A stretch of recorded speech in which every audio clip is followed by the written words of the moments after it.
anong authenticity ang ginawa? Anong test of authenticity? Wala.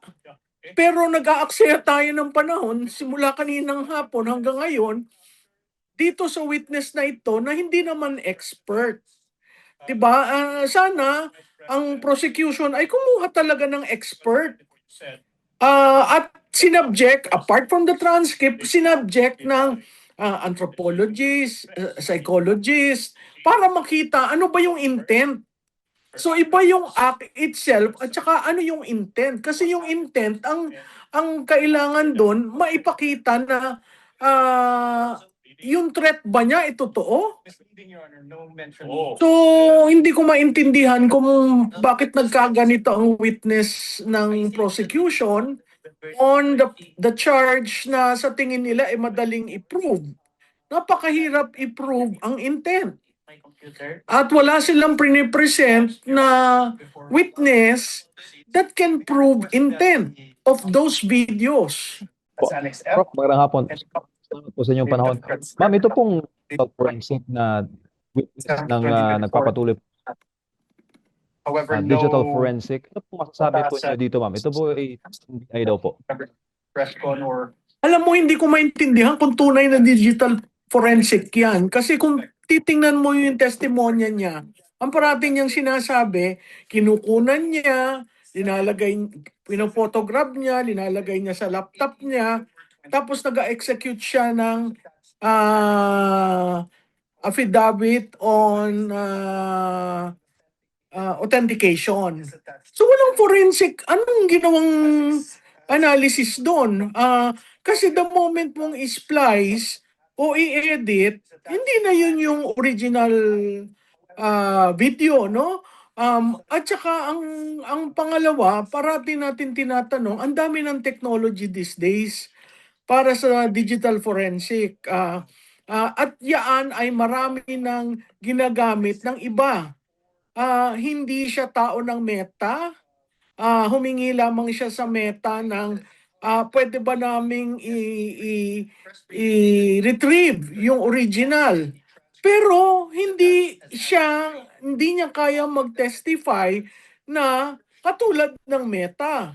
Kasi kinuha lang niya di ba? Tapos sinubject niya dun sa napakasimpleng way ng digital forensic. Pangatlo, hindi ibig sabihin kaya mo mag-digital forensic na kaya mong i-determine nagkaroon ba ng ganong activity, sino ang gumawa, kailan ito ginawa, yung bang recording ay genuine. Kung yun ay ginawa mo, hindi ibig sabihin, pwede mo nang sabihin na magsasabi mo ang intent. No? Yung digital forensic kasi may actus, yung actus ay yung ginawa, yung activity, no? At meron tinatawag na mensa res, na ang ibig sabihin nun ay intent. So itong witness na ito can only talk about, oo, kinuha ko yan, grinab ko, linagay ko sa sarili kong computer, print out ko. Kaya nakikita natin, nag-print out, tapos naghihingi siya ng permiso na ma-unseal yung USB. Anong authentication ang ginawa doon? Diba? Parang tayo, may pinapanood tayong movie, dinownload natin, linipat natin sa computer natin, sasabihin natin, no, authentic yun. Paano mo masasabing authentic? So dapat meron siyang ginawang paraan to check the authenticity. Hindi porke sinirox mo, 'di ba? Dapat ang ginawa nila, ito ang video. Ano ang transcript niyang bidyong 'yan? 'Di ba? So makikita mo, yun ang sinabi ng bidyong 'yan. Wala ako naririnig na transcript. Ang sinabi lang, ito yung video, tingnan niyo yung video. Tapos ang pagka-present pa ng video, dun sa exact na linya na gusto niyang i-prove yung karakter ni BP. Tapos dun sa exact na linya kung saan nagsalita ang presidente, kung saan nagsalita ang speaker na tinitira si Vice Presidente. So anong authenticity ang ginawa? Anong test of authenticity? Wala. Pero nag-aaksaya tayo ng panahon simula kaninang hapon hanggang ngayon dito sa witness na ito na hindi naman expert. 'Di ba? Sana ang prosecution ay kumuha talaga ng expert. At sinubject, apart from the transcript, sinubject ng anthropologist, psychologist, para makita ano ba yung intent.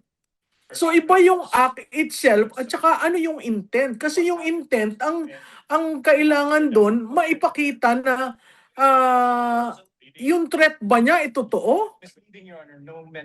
So, hindi ko maintindihan kung bakit nagkaganito ang witness ng prosecution on the charge na sa tingin nila ay madaling i-prove. Napakahirap i-prove ang intent. At wala silang present na witness that can prove intent of those videos. Refrain from characterization. Ma'am, sa Testifying digital what the forensics, pwede ba siya Your Honor, interpret ng I'll sa just hearing. be describing. Sa Pwede angulo po, siyang... ma'am, mag-interpret ng state of mind, ma'am. What state of mind doon po sa hearing? Hindi. Kailangan mo ng ibang tao dyan. Kasi yung pag-establish ng mens rea, kailangan mo may psychological evaluation, kailangan mo may expert interpretation nung evaluation, di ba? Kailangan mo may corroborating witness yon, at saka kailangan mo ng contextual evidence. Kung wala yon at ang present mo lang based on digital, supposedly, hindi yun naman forensic yung ginawa niya eh. Wala siyang ginawang forensic. Ang sinabi lang niya na consistent, kumuha sila ng galing sa Meta, kinumpare nila, sinave niya sa kanyang computer. Yung pag-save sa kanyang computer, questionable na yun eh. 'Di ba? At saka, yun ang ngayong sinave sa USB o print out. Pero ano yung content? Nasaan yung transcript? Wala ang pre-present na transcript.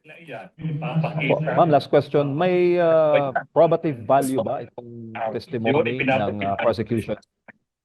Ni Calino? Opo, araw. Sa tingin ko'y wala. Kasi paano mo malilink dyan? Siya ba ay kaya niya magsalita ng intent ni respondent? Ni Vice President? Alam niya ba? Yung bang in-utter niya, yun talaga ang intent ni Vice President? Wala. Ang pinag-uusapan lang natin for the past how many hours is a video. That's it. And the video, unfortunately, cannot talk and say, yes, that is the intent. It has to be interpreted.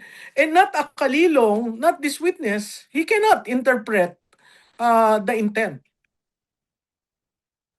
Ma'am, maraming salamat po sa inyong panahon, ma'am. Thank you po. Okay. Salamat.